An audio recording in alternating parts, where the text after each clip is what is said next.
exercício de número 7, tá? Vamos lá, o que o exercício pede, tá?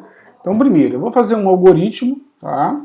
Que vai receber um número inteiro, ok? Então, eu vou ter aqui, né, também um único valor de entrada, assim como foi no exercício 6, mas aqui já ficou claro que esse número deve ser um número inteiro. E aí eu vou verificar se esse número ele vai estar no intervalo, né, de 20 e 70, tá?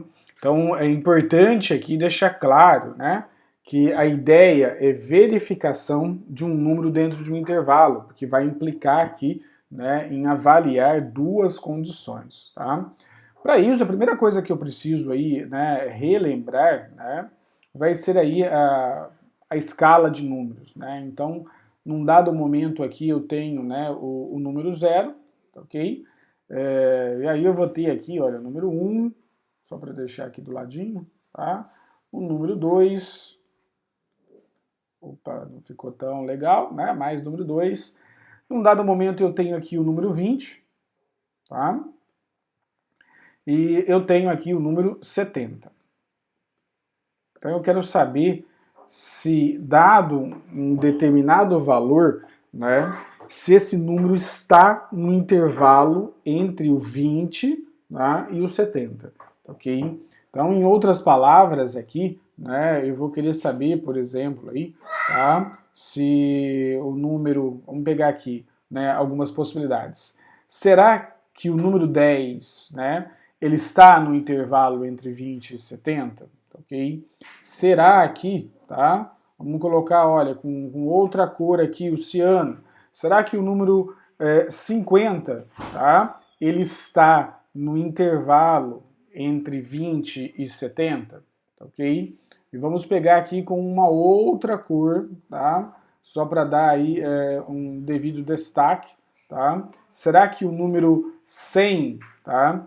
Ele também está no intervalo entre 20 e 70, ok?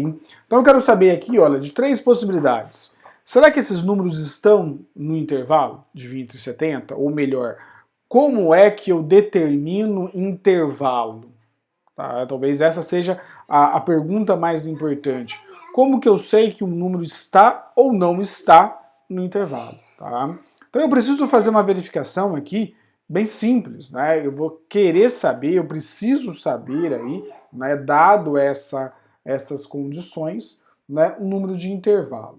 Na matemática, né, como que isso fica representado? Ok? Então eu vou pegar aqui, né, a ajuda aí do PowerPoint, vamos representar aí como que eu faria isso na matemática, né, para representar intervalos, né, na matemática, tá ok? Então eu estou falando que o meu número, né, o meu mínimo seria o 20, tá?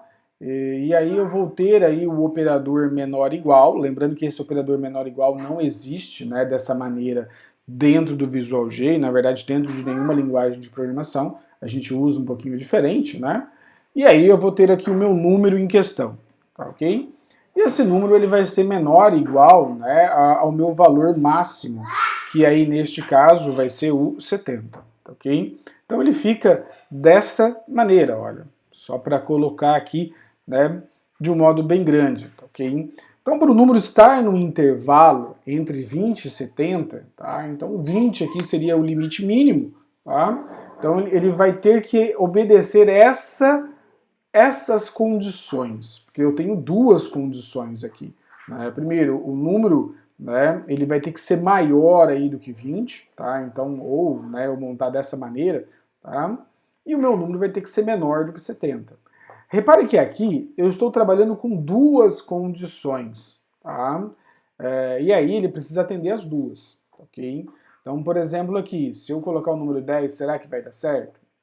Aqui eu estou na matemática, vamos pegar isso e vamos trazer agora para, né, o computador, tá ok? Para uma linguagem aí, né, de programação. Né? O Visual G, embora não é uma linguagem de programação, a gente vai ver ainda, né, daqui a pouco linguagens de programação, né, que vai ser o caso aí do PHP, mas poderia ser aplicado ao Java, ao C++, ao Python, a qualquer outra linguagem, tá? Como que isso vai ser representado? Tá? Então eu vou colocar aqui da seguinte maneira, vamos né, apagar tudo. Então eu vou colocar aqui número, ok? Para o computador é importante deixar claro aqui, né, como que eu vou representar o sinal de maior igual, menor igual. Então nesse caso, o maior igual, ele vai ser representado pelo sinal de maior seguido do igual, ok? E aí eu tenho aqui o número 20, tá? Então neste caso, eu vou ter aí, né, uma primeira condição que precisa ser avaliada.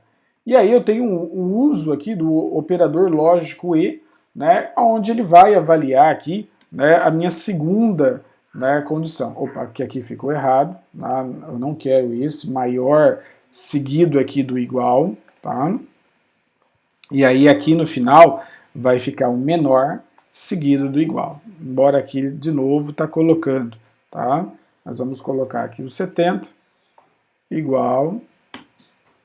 Pronto, aí agora fica certo. Conforme eu estou digitando, o corretor está no modo automático. Então, repare que eu tenho duas condições, tá, que eu preciso verificar. Então aqui, isso aqui vem da matemática, tá? Aqui já representado aí dentro aqui do que o Visual G vai precisar, tá? Então, a minha variável número, vamos pegar o 10. O 10 é maior ou igual a 20? Não, não é.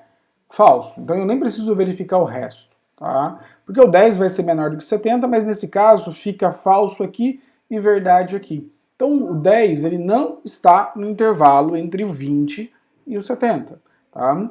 E o 50? O 50 ele é maior do que 20? É. O 50 é menor do que 70? É. Então repare que eu tenho aqui verdade nas duas condições. Então o meu número está no intervalo entre 20 e 70, ok? E o 100? O 100 é maior ou igual a 20? É. Opa, será que ele vai estar no intervalo? 100 é menor do que o 70? Não, não é. Então eu tenho verdade e falso, da mesma maneira que eu tive falso e verdade, tá? E aí nesse caso o 100 não está no intervalo. Então para que um número esteja no intervalo, ele precisa atender às duas condições simultaneamente, tá? Então ele precisa ser aí, né, verdadeiro nas duas condições. Quando ele compara se ele é maior ou igual a 20, e quando ele compara de novo se ele é menor ou igual a 70. Atendeu as duas condições? Ótimo, meu número está no intervalo então entre 20 e 70. E aí, como que eu vou fazer então este algoritmo? Como que eu vou implementar ele? Tá? Então, vamos trazer para cá. Então, algoritmo, exercício 7, tá? var, eu tenho uma única variável para esse exercício, que eu vou chamar ela, né, de, como que é aqui, um número inteiro, eu ia chamar de número, né, mas somente nota, um número inteiro, e aí eu tenho aqui o meu início. Lembrando de novo, né, o meu computador não é compatível aí com o Visual G.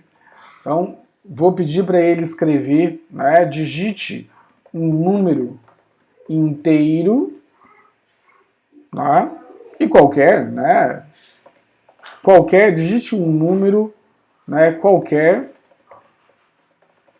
número inteiro, tá bom? E leia, né, logicamente, esse número. E aí agora eu vou montar a minha condição, tá? Então, assim como foi no exercício 6, aqui eu vou ter duas condições, tá? Então é muito importante deixar isso claro aqui, tá?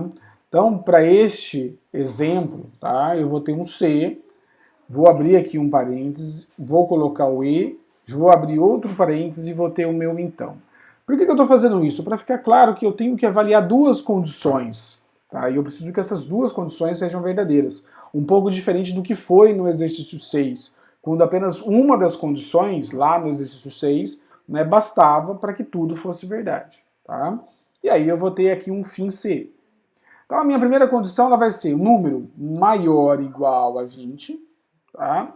E número menor igual a 70. Então isso determina um intervalo, né, de valores. Se der certo, né, se tudo isso, né, essas duas condições for verdadeiras ao mesmo tempo, então eu posso colocar aqui, olha, o número, tá, vírgula, minha variável número, vou fazer uma concatenação aqui usando as vírgulas, né, está no intervalo entre 20 e 70. Fecho aqui as aspas. Tá? Então ele vai ficar, olha, dessa maneira. Então vai sair aqui a mensagem, vai pegar o número que foi digitado e beleza, ele está no intervalo. Se não, tá? Quer dizer, se uma das duas condições forem falsas, né, no caso do 10 e no caso do 100, né, que ele torna uma das condições falsas, ele não vai executar. Então o meu número não está no intervalo, tá, ok? Então para este exemplo, né, eu vou ter aqui então tá, a mensagem parecida. Para ganhar tempo eu vou dar um Ctrl+C aqui e um Ctrl+V, tá?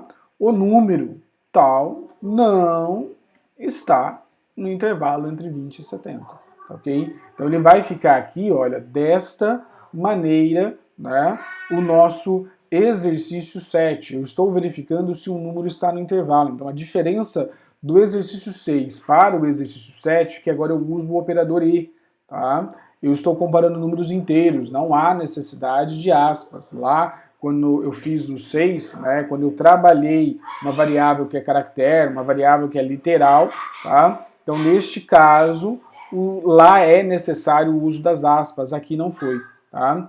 Repare que o uso dos parênteses acaba sendo aí obrigatório para o Visual G, tá? Também vai ser obrigatório depois para o PHP, para o Java, tá? Algumas linguagens de programação baseadas no C, né, tornam obrigatório o uso do parênteses. Tá? Então as duas condições precisam ser verdadeiras e o E faz justamente isso. Lá no caso do OU, né, o que ele fez? O OU, né, ele precisava de apenas uma das condições de ser verdadeiras para tudo ser verdadeiro. Aqui não. Tá? As duas têm que ser verdade ao mesmo tempo. Se as duas forem verdade, ótimo. Né? O meu aluno está aprovado. Se uma delas for... Desculpa, o meu número está no intervalo. Né? Se uma delas forem falsas, né, o meu número não está no intervalo. Tá, ok?